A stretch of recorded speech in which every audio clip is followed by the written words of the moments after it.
Assalamualaikum warahmatullahi wabarakatuh. Waalaikumsalam. Okey, kita masuk topik 5.1 jirim dalam alam. Okay, kamu boleh rujuk buku teks muka surat 138. Okey, ini bab yang baru bab yang baru. Okey. Okey, objektif. Okey, lepas kamu belajar bab ni, sepatutnya kamu dah tahu dah apakah yang dimaksudkan dengan jirim. Okey, semua benda yang ada dekat persekitaran kita ni adalah jirim. Okey, benda hidup dan benda bukan hidup ada dua. Yang dikatakan jirim tu dia mesti ada dua syarat. Okey, ada jisim dan memenuhi ruang. Yang tu baru boleh kita katakan sebagai jirim. Okey, syarat dia jisim dan memenuhi ruang. Okey. So, jirim dalam alam macam cikgu bagi tahu tadi, jirim tu mestilah ada jisim dan memenuhi ruang, barulah kita boleh katakan sebagai jirim. Okey, semua benda yang mempunyai jisim dan memenuhi ruang. Okey, cikgu ulang banyak kali ni supaya kamu ingat dua syarat ini adalah penting untuk kita buktikan bahawa benda tu adalah jirim. Okey, walaupun nama dia macam sama, jirim dengan jisim, tapi benda yang berbeza. Okey, kalau jirim dia mesti ada jisim dan memenuhi ruang. Okey, jadi contoh-contoh jirim yang ada di sekeliling kita. Boleh bagi tahu tak contoh-contoh jirim apa? Syikin, yang ada di sekeliling kita, apa yang kamu nampak sekarang? Syikin, bagi satu contoh jirim yang ada jisim. Maksudnya kita boleh timbang dia dan dia memenuhi ruang. Contoh dekat tangan kamu sekarang apa dia? Buku kan? Okey, buku pun adalah jirim sebabnya dia ada jisim dan memenuhi ruang. So kita pun adalah jirim. Manusia adalah jirim. Haiwan, udara pun adalah jirim. Okey, sebab dia ada jisim. Saya kita buktikan apakah yang boleh kita buktikan bahawa udara tu adalah mempunyai jisim, okey, dan memenuhi ruang. Okey, meja pun adalah jirim. Semua benda lah yang kita pegang, yang kita boleh pegang dia dan ada jisim, kita panggil sebagai jirim. Okey, boleh faham ke tu? Dekat ni. Haifa ada tak? Ada. Boleh faham Okey. Kemudian tanah dan sebagainya lah. Okey, banyak lagi. Okey, kalau bukan jirim, maksudnya bahan-bahan itu dia tidak ada dua syarat tadilah. Apa dia syarat tu, Syikin? Apa syarat tu? Ada dua syarat tadi.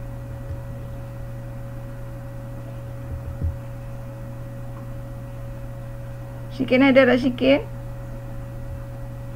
Apa syarat tadi? Dia mesti ada jisim. Okey, jisim dan juga memenuhi ruang. Okey. Jadi yang bukan jirim, maksudnya dia tidak ada jisim dan tak memenuhi ruang lah. Contohnya tenaga haba. Haba kita boleh timbang dia tak? Tak boleh kan? Dia tak ada jisim. Okey, haba tak ada jisim. Jadi tenaga elektrik pun kita tak boleh nak timbang dia dan dia tidak ada tidak memenuhi ruang. Okey. Tenaga bunyi pun tak ada jisim dan tak memenuhi ruang. Jadi mereka ni adalah bukan jirim. Okey. Keadaan vacuum tidak ada jisim, so bukan jirim. Okey, bayang-bayang macam mana kita nak timbang bayang-bayang? Tak boleh. So bayang-bayang tidak ada jisim dan tidak memenuhi ruang, maka bukan jirim.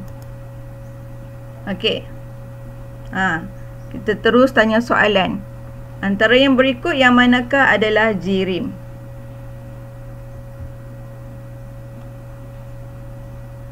Ifah ada Ifah? Ada tak Ifah? Kalau cikgu tanya kena jawab sebab cikgu tanda untuk PBD ni. Ini antara PBD soal jawab antara guru dan murid. Kalau tanya kena jawab. Yang manakah adalah jirim? Ifah Najwa. Buka apa tu mikrofon. Jawab. Tak ada. Siapa boleh tolong? Siapa boleh jawab? Syikin?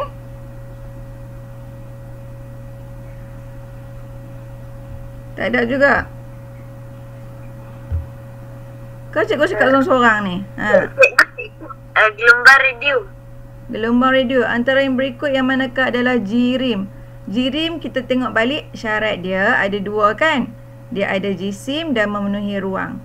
Okey, gelombang radio ni ada jisim tak? Jisim ni maksudnya kita boleh timbang. Gelombang kita boleh timbang ke gelombang? Tak boleh kan? Okey, cikgu patah balik. Kalau yang tak berapa nak faham tadi, cikgu patah balik. Okey, ini contoh jirim. Manusia, haiwan, udara juga adalah jirim. Contoh, kalau kita tiup belon, belon tu mengembang kan?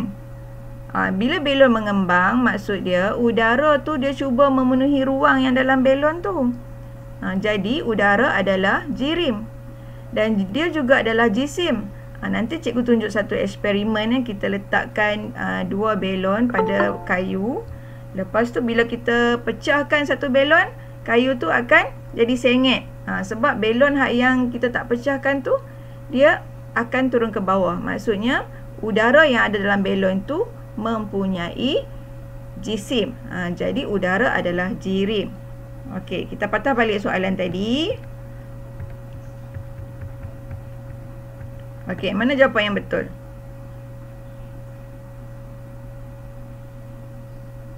Haifah?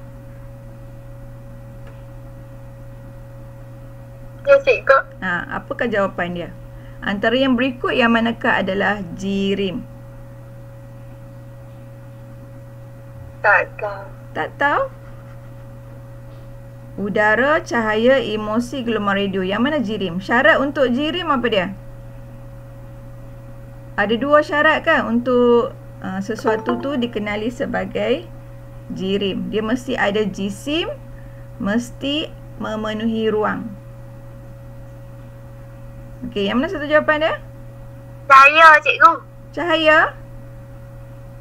Cikgu patah balik lagi. Patah balik sekali lagi. Contoh jirim. Manusia, haiwan, udara, meja, tanah. Sebab semua ni ada jisim dan memenuhi ruang. So, yang mana jawapan dia? Udara. Jawapan dia adalah udara lah. Okey, sebab udara ada jisim dan memenuhi ruang. Cahaya mana ada jisim? Emosi marah, seronok, mana kita boleh timbang?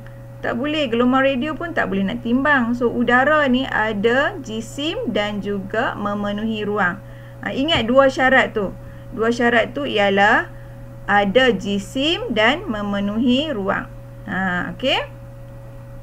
Okey, membuktikan benda hidup dan benda bukan hidup mempunyai jisim dan memenuhi ruang. Okey. Kalau kamu rujuk buku teks, muka surat, semua orang ada kan? Cikgu suruh bersedia dengan buku teks, muka surat 139. Okey. So, dekat situ, kita mungkin tak sempat nak buat eksperimen sebab kita mungkin lambat lagi nak bersemuka. Okey, dekat eksperimen dekat situ, kita nak tengok adakah bahan-bahan berikut ini benda hidup atau benda bukan hidup dan adakah dia ada jisim dan memenuhi ruang. Okey. Okey, tanah adalah benda hidup ke benda bukan hidup? Ni cikgu buat betul ke cikgu buat salah ni? Benda hidup ke benda bukan hidup? Tanah. Tanah bukan hidup. Ini cikgu buat salah ni. Okey, benda tanah adalah benda bukan hidup. Okey. Air benda bukan hidup. Tauge benda hidup. Nanti cikgu betulkan balik ni salah ni. Tanah benda bukan hidup. Okey, so jisim cikgu bagi satu contoh 50 gram. Okey, air 20 gram. Tauge 10 gram. Maksudnya tanah ni kita boleh ukur dia kan? Kita boleh timbang dia untuk dapatkan jisim.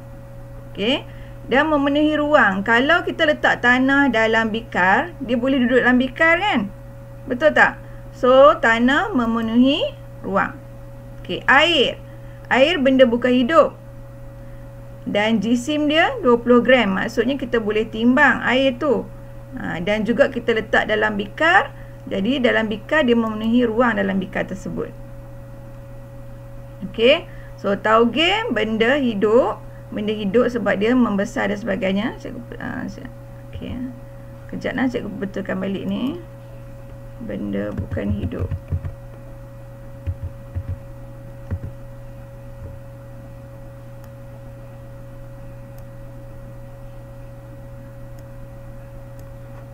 Okey.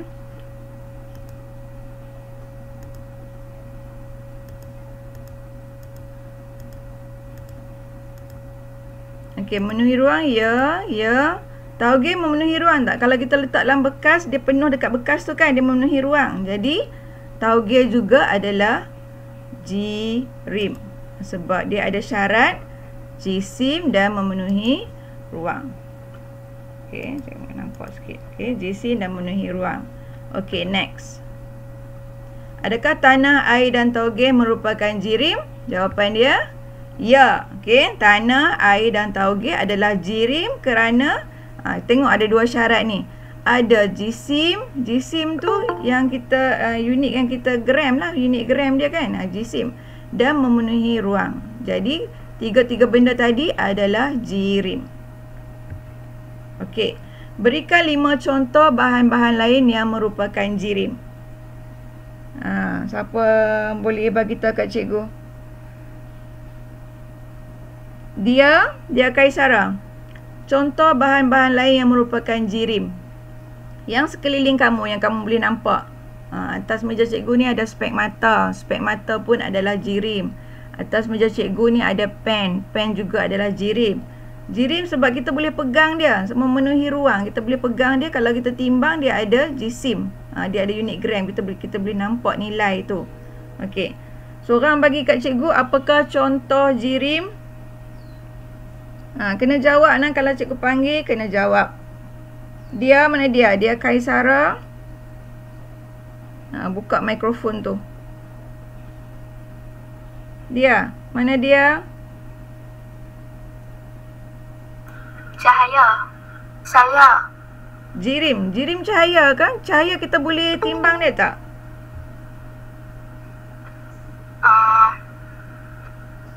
Kamu tengok bahan yang senang-senang dekat keliling kamu. Yang kamu boleh pegang ni. Apa dia? Apa yang bahan-bahan tersebut? Apa lagi? Dalam kotak pensel kamu ada apa? Pen. Pen. Pen adalah jirim. Sebab pen jirim, dia ada jisim. Sebabnya apa maksud ada jisim? Maksudnya kita ambil pen tu, kita timbang dia, dia ada nilai. Okey? Lepas tu dia memenuhi ruang sebabnya dia ada bentuk. Jadi kita boleh pegang dia. Maka pen adalah jirim. Okey, itu satu contoh. Siapa lagi nak cuba jawab? Aiman? Bagi satu contoh lagi dekat cikgu. Apakah jirim? Bagi contoh jirim kat cikgu. Gula. Gula, yes, good. Gula. Gula sebab kalau kita timbang dia ada nilai. Lepas tu kalau kita bubuh dalam bekas, dia memenuhi ruang. Jadi gula adalah jirim. Lagi siapa lagi nak cuba? Siapa nak cuba lagi?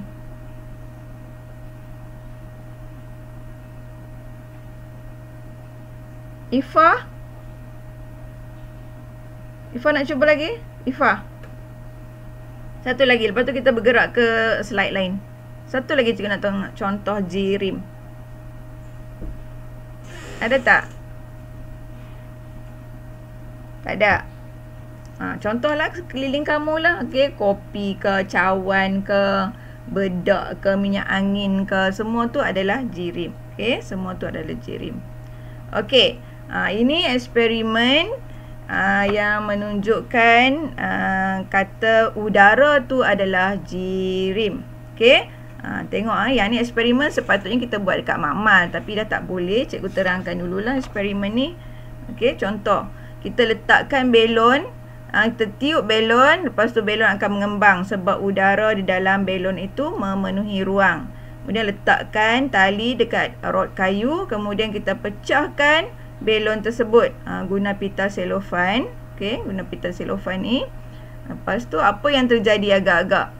Bila kita pecahkan belon ni, apa yang terjadi? Rod kayu ni akan turun. Yang belah kanan ni akan turun ke bawah, yang belah kiri akan naik ke atas. Dia tercongek macam tu kan? Sebabnya udara di dalam belon ini dah dikeluarkan. Jadi belon yang ni akan turun ke bawah sebab belon dalam ni ada udara. Jadi udara ada jisim. Okey, itu menunjukkan bahawa udara adalah jirim. Okey, udara adalah jirim. Okey, tengok soalan. Apabila ditiup, belon tersebut mengembang. Mengapa? Kerana udara memenuhi ruang di dalam belon. Sebab tu belon tersebut mengembang. Okey, soalan kedua. Apakah yang terjadi pada rod kayu apabila salah satu belon tersebut dicucuk dengan jarum peniti? Bila kita cucuk dengan jarum peniti, belon yang sebelah ni akan jadi apa? Okey, belon yang sebelah ni, rod kayu akan terangkat ke atas. Rod kayu tu, sebab dia tanya pasal rod kayu kan, apa yang terjadi pada rod kayu? Jadi rod kayu akan terangkat ke atas. Maksudnya terangkat ni, yang belah kiri ni terangkat ke atas, yang belah kanan ni akan turun ke bawah. Okey, mengapakah belon yang hendak dicucuk dengan jarum peniti ditampal dengan pita selofan? Kalau kita tak tampal, belon ni akan macam meletup. Jadi kalau kita letak pita selofan, kurang sikit dia punya letupan, tekanan dia menjadi kurang sikit, jadi taklah terkejut sangat kita nak pecahkan belon tersebut. Okey, apa jawapan dia? Mengelakkan belon daripada meletup. Jadi pita selofan ni mengurangkan tekanan pada belon. Okey. Okey, soalan ini siapa boleh cuba jawab? Ni kalau cikgu tanya soalan tu, maksudnya cikgu tengah tanda PBD. PBD itu pentaksiran dalam bilik darjah. Bilik darjah je kita tak ada bilik darjah sekarang ni. Jadi sekarang secara online ni lah. Kamu kena jawab bila cikgu tanya, kena jawab. Okey? Siapa nak jawab dulu yang ni cikgu tanya soalan dia? Raja menunjukkan seorang murid sedang meniup belon untuk menunjukkan sifat-sifat udara. Okey? Antara sifat udara yang berikut, yang manakah digunakan untuk menunjukkan bahawa udara adalah suatu contoh jirim? Siapa nak cuba jawab?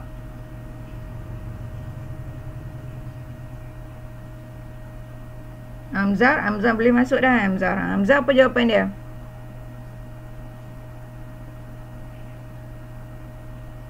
Siapa boleh cuba jawab?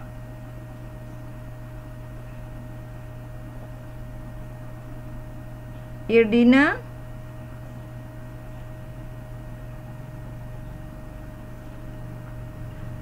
Irdina ada? Tahu-tahu cikgu seorang-seorang cakap ni. Ada tak? Ada. Irdina apa jawapan dia?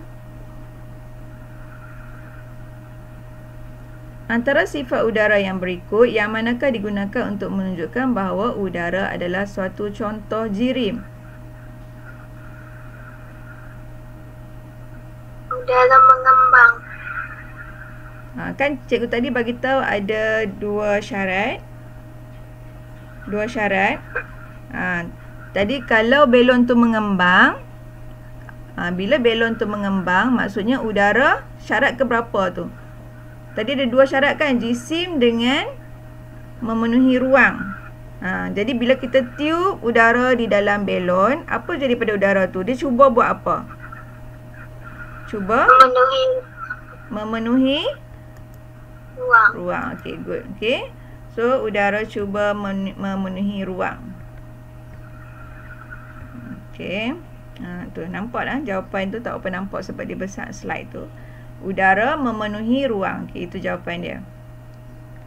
Okey, jadi jirim ni ada dua sifat. Okey, sifat fizik dengan sifat kimia. Okey, tengok apakah sifat-sifat fizik bagi jirim. Okey, yang pertama, sifat fizik adalah sifat yang dapat diukur menggunakan deria atau alat pengukur. Okey, ia tidak melibatkan pembentukan bahan baru. Contohnya, kebolehan melarut. Okey, kebolehan melarut ni adalah sifat fizik.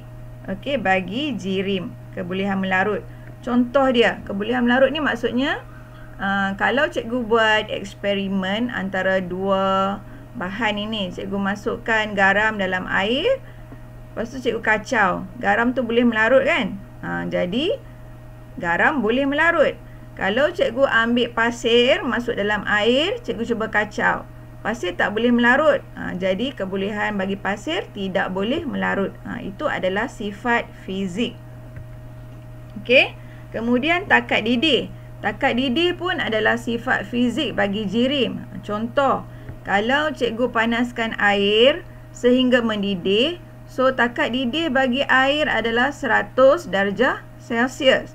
Okey, manakala kalau cikgu ambil alkohol, panaskan alkohol, takat didih bagi alkohol adalah 78 darjah Celsius. Jadi takat didih bagi bahan-bahan adalah berbeza. Takat didih adalah sifat fizik. Ada dua dah kan? Satu, kebolehan melarut, sifat fizik bagi jirim. Yang kedua adalah takat didih. Okey, yang ketiga takat lebur. Takat lebur pun tak sama antara sesuatu bahan. Okey. Nanti kita tengok apakah takat lebur, takat didih dan sebagainya. Okey. Contoh-contoh sifat fizik. Tadi cikgu beritahu kan, cecair yang berbeza mempunyai takat didih yang berbeza. Manakala gula boleh melarut dalam air kopi. Takat lebur ais ialah suhu tetap ketika ais merubah menjadi cecair. So takat lebur ais adalah 0 darjah Celsius. Ingat Kemudian kita ada berkenaan dengan konduktor haba. Konduktor pun adalah sifat fizik. Okey, penebat pun adalah sifat fizik. Okey, kemudian kita tengok apakah sifat kimia bagi jirim. Sifat-sifat kimikal dia. Sifat kimia sesuatu bahan menunjukkan tindak balas bahan itu menjadi sesuatu yang berbeza. Contoh, contoh. Cikgu nak goreng telur pagi ni, nak makan dengan roti kan. So telur tu dia ada sifat kimia cecair, sifat dia. Tapi bila cikgu goreng telur, adakah dia masih menjadi cecair? Tak kan? Dia dah sudah menjadi pepejal. Jadi sifat dia sudah berubah. Bila sifat berubah, maka kita panggil sifat kimia. Okey? Contoh lagi, cikgu ada kertas yang elok, kemudian cikgu bakar dia. Bakar kertas tu sampai jadi abu. Dia adakah bahan itu boleh berpatah balik jadi kertas balik? Tak boleh kan? Jadi itu dipanggil sifat kimia. Jadi pembakaran adalah jenis sifat kimia. Okey. Pembentukan bahan baru. Okey, contoh dia pengaratan. Berkarat pun adalah sifat baru. Contoh kita beli barang-barang besi yang baru. Contoh sudu besi. Tapi cikgu biar kat luar, kena udara, kena panas, kena air, sudu besi itu berkarat. So dia dah jadi bahan baru. Bahan baru itu adalah sifat kimia. Okey, itu pengaratan adalah sifat kimia. Pembakaran pun sifat kimia. Okey. Now kita tengok ni, okey. Lakukan aktiviti ini secara berkumpulan. Okey, cikgu nak tanya lagi sekali yang ni, siapa boleh jawab, dia boleh jawab. Okey. Kalau air mendidih pada suhu 100 darjah Celsius, sifat kimia ke sifat fizik? Sifat kimia bagi jirim ataupun sifat fizik? Sama-sama jawab pun boleh. Pakat-pakat buka mikrofon tu. Kalau air mendidih tu sifat kimia ke sifat fizik? Tak apa, cikgu panggil. Pakat-pakat jawab, nak tengok. Boleh tak? Dia mana dia? Fizik. Okay, good. Sifat fizik. Oh, dia tak lekat Okay, sifat fizik tak apa. Aiskrim. Aiskrim melebur. Aiskrim melebur sifat apa? Sifat fizik. Okay. Kertas terbakar. Sifat kimia. Kimia. Okay, good. Okay, sudu besi menjadi panas. Kalau air tu sejuk, dia jadi sejuk balik kan. Sudu besi tu dia tak kekal lama panas lama-lamanya. Jadi sifat kimia ke sifat fizik? Kimia. Fizik lah, sebab dia tak berubah. Dia panas, masa kita bubuh layak kopi panas. Lepas tu air kopi tu sejuk, sudu tu dia jadi sejuk balik lah. Jadi dia tak berubah secara terus. Dia kira boleh patah balik. Itu adalah sifat fizik. Kalau kunci besi berkarat? Kimia. Kimia. Okay, good. Kimia. Ubat melarut dalam air? Fizik. Fizik. Sebabnya ubat ni, kan, kalau kita keringkan, dia boleh dapat balik dia punya sedar-sedar ubat tu. Okey, itu adalah sifat fizik. Okey. Oh, baru keluar. Okey, sifat fizik, sifat kimia, sifat fizik. Okey, good. Okey, bagaimanakah kita mengelaskan bahan berdasarkan ciri? Okey, kita nak kelaskan bahan-bahan tu berdasarkan ciri dia dari segi takat didih. Contoh, garam dan air ni adalah jirim, tapi kita nak bezakan depa lagi. Kita dah masukkan depa dua ni, garam dengan air, dalam satu kelompok jirim sebab ada dua syarat tadi kan, depa ada jisim dan juga memenuhi ruang. Tapi still kita nak bezakan antara dua ni, salah satu caranya kita beza dari segi takat didih. Okey. Nak mengelaskan bahan, kita boleh beza dari segi ketumpatan. Okey. Ada bahan yang lebih tumpat daripada bahan yang lain. Contoh, kalau cikgu masukkan bola dengan duit shilling dalam satu bekas, siapa yang akan terapung? Bola kan? Bola terapung. Jadi duit shilling akan tenggelam. Jadi kedua-dua ni adalah jirim, tapi mereka berbeza dari segi ketumpatan. Bola kurang tumpat, duit shilling lebih tumpat. Itu dari segi ketumpatan. Yang kedua sama juga, takat lebur. Ada dua bahan yang berlainan takat lebur, sedangkan kedua-duanya adalah jirim. Okey, takat didih pun berbeza. Keterlarutan pun berbeza. Okey, ada 4 ciri ni kita boleh bezakan ke semua bahan-bahan yang duduk dalam kelompok jirim. Okey. Okey. Mengelaskan bahan dari pelbagai ciri ketumpatan. Okey, ketumpatan ni kamu ingat formula dia, jisim per unit isi padu. Okey. Ketumpatan menentukan kebolehan terapung atau tenggelam bagi sesuatu bahan. Kalau ketumpatan rendah, bahan itu terapung ke tenggelam? Kalau ketumpatan rendah. Izzat ada kan Izzat? Siapa? Irdina lagi, Syikin tak jawab lagi Syikin. Syikin ada tak?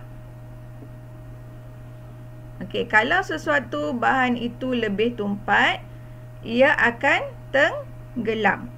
Kalau kurang tumpat, bahan itu akan terapung.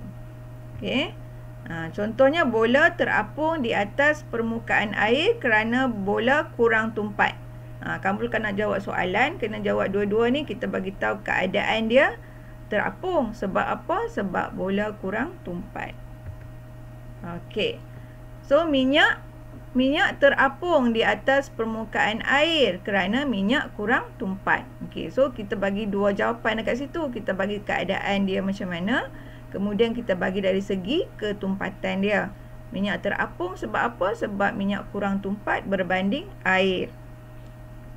Okey, kemudian kamu tengok rajah itu, kita letakkan dalam satu bikar tu 3 bahan yang berlainan. Kita letak petrol, kita letak air dengan merkuri. Jadi kat situ kita nampak 3 jenis bahan ini berbeza ketumpatan. Okey. Dalam kurungan tu dah ada, dalam kurungan ni dah ada dia punya nilai ketumpatan 0.80 gram per sentimeter padu. Ini unit dia.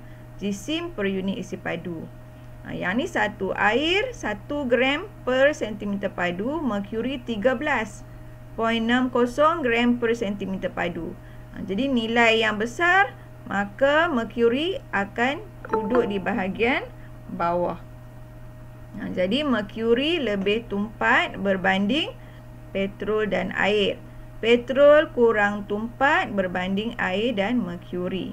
Kita boleh cakap macam itulah dari segi ni. Okey. Okey, ini contoh bahan yang dikelaskan mengikut ketumpatan. Kalau kita campurkan gliserol dengan air, gliserol ni dia macam minyak. So, tapi gliserol ni dia duduk di bawah minyak tapi dia lebih berat. Okey. Kurang tumpat air. Kalau campuran petrol dan merkuri, merkuri lebih tumpat, petrol kurang tumpat, ada dekat atas. Kalau pasir dan air, pasir lebih tumpat, kurang tumpat dia air. Pasir duduk di bawah lah. Okey, dia tenggelam. Kalau campuran minyak dan gabus, lebih tumpat minyak, kurang tumpat gabus. Okey, mengelaskan bahan daripada ciri takat lebur. Takat lebur ialah suhu apabila sesuatu pepejal bertukar menjadi cecair. Itu dipanggil takat lebur. Okey, contohnya kalau margarin tu kita panaskan dan bila aiskrim tu mencair, itu dipanggil takat lebur. Okey, jadi bahan-bahan ni berbeza takat lebur depa. Okey, kalau takat didih pun samalah. Takat didih ialah suhu apabila sesuatu cecair berubah menjadi gas. Bila kita masak ayam tu dah mendidih, kita nampak wap keluar kan, macam asap keluar. Itu menunjukkan bahawa air tu telah mencapai takat didih dia. Okey, contohnya air dipanaskan, air akan mendidih menjadi gas. Okey. Okey, takat lebur dan takat didih beberapa bahan. Contoh, air takat lebur kosong. Alkohol 100, negatif 117. Kuprum tinggi takat lebur dia 1085. Oksigen takat lebur dia negatif 218. Air takat didih 100, alkohol 78. Kuprum takat didih dia, sebab kuprum ni adalah logam, so tinggi takat didih dia 2562. Oksigen negatif 183. Okey, mengelaskan bahan daripada ciri keterlarutan. Okey, keterlarutan maksudnya kebolehan bahan melarut sesuatu bahan di dalam pelarut yang menghasilkan larutan. Contoh, cikgu ada Milo. Milo tu adalah bahan larut. Kan pagi ni siapa dah breakfast, minum Milo. Milo adalah bahan larut. Pelarut adalah air. Jadi bila kita campur dua-dua kacau, kita jadi sebagai larutan Milo. Nampak tak? Kalau gula adalah bahan larut. Air, pelarut. Campur dua-dua kacau, jadi larutan. Garam, bahan larut. Air, pelarut. Kacau-kacau-kacau, jadi larutan garam. Itu beza dia. Bahan larut, pelarut, larutan. Okey. Susu. Susu bahan larut, masuk dalam air teh. Lepas tu jadi air teh susu. Itu larutan. Okey. Sekarang ni kita nak tengok yang tadi ketumpatan berbanding air. Kamu boleh bayang yang ni. Cikgu nak tanya, tolong jawab. Pekat-pekat jawab. Okey, senang je ni. Kamu kena bayangkan. Okey, kalau bahan itu garam, garam ni mana dia lebih tumpat berbanding air? Garam atau air? Kalau kita letak garam dalam satu bekas air, garam tu kalau kita letak, dia duduk kat bawah ke kat atas? Duduk bawah ke atas? Cuba bayangkan. Bawah kan? So maksud dia garam lebih tumpat. Kejap. Okey, lebih tumpat. Jadi dia boleh larut dalam air tak? Boleh kan? Pakat-pakat jawab. Ramai-ramai. Bagi cikgu seronok sikit. Ramai-ramai jawab. Baru cikgu semangat. Boleh larut tak dalam air? Larut. Okey. Boleh larut. Kalau kita kacau-kacau, dia larut. Larut tu maksud kita, bila kita kacau tu tak ada dalam garam tu dekat bawah tu. Itu maksud larut. Okey. Ranting kayu, kalau kita letak ranting kayu dalam air, contoh kita bubuh dalam sungai. Ranting kayu, dia tenggelam ke dia terapung? Tenggelam. Tenggelam ke ranting kayu? Terapung. Dia terapung. Baru semangat cikgu, ramai-ramai jawab. Okey, so bila dia terapung, maksud dia kurang ke lebih tumpat? Kurang. Okey, very good. Larut dalam air tak? Tak. Tidak larut. Okey, sekarang minyak masak pula. Lebih tumpat ke kurang tumpat? Kurang. Kurang tumpat. Okey, good. Kurang. Keterlarutan dalam air?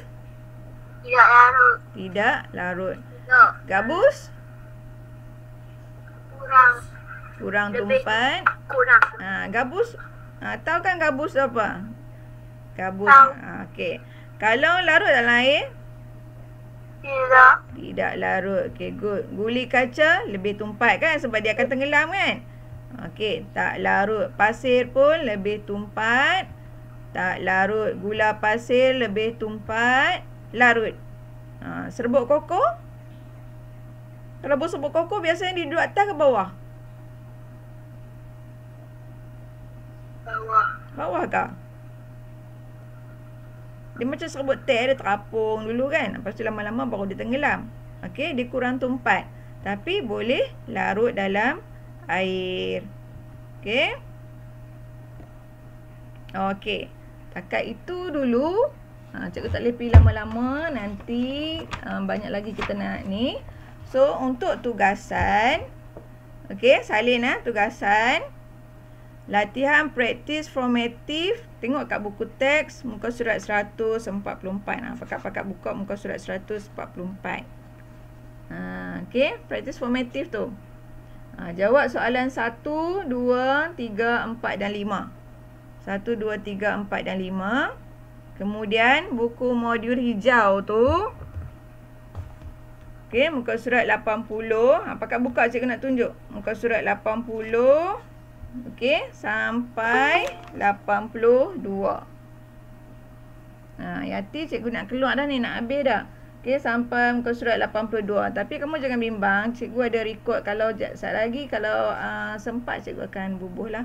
Okey, jadi dekat situ kamu isi dia punya eksperimen tu. Sebab kita tak boleh buat eksperimen. Kamu isi nilai eksperimen tu, yang muka surat 81 tu. Yang lain tu boleh jawab. Cumanya dekat data kita tak tahu. Kamu tulis jisim bikar, data dia untuk 50 gram. Okey. Jisim bikar tauge 53. Okey, jisim bikar 50 untuk tanah. Kemudian campur dua-dua ni 56. Okey, nanti kamu boleh dapatkan nilai apa jawapan-jawapan lain tu boleh dapat sendiri. Nanti kalau ada sempat kita buka sekolah, kita buat eksperimen ni semula. Okey, setakat ni cikgu bagi tahu dulu dia punya data-data dia. Okey, boleh Ada soalan tak bab ni? Hari ni kita belajar apa ni? Seorang bagi tahu. Kita belajar apa hari ni? Jirim, cikgu. Jirim. Lagi? Berkenaan dengan apa lagi? Apa yang kamu ingat sat-sat? Jirim lagi? Sifat fizik. Sifat fizik, pandai. Sifat Kimia. kimia. Kemudian ketumpatan, boleh larut. Okey, boleh larut ke tak boleh larut ke? Contoh-contoh jirim, betul kan? Okey. Alright. So ada soalan apa-apa tak? Mati. Ada apa-apa soalan tak? Okey.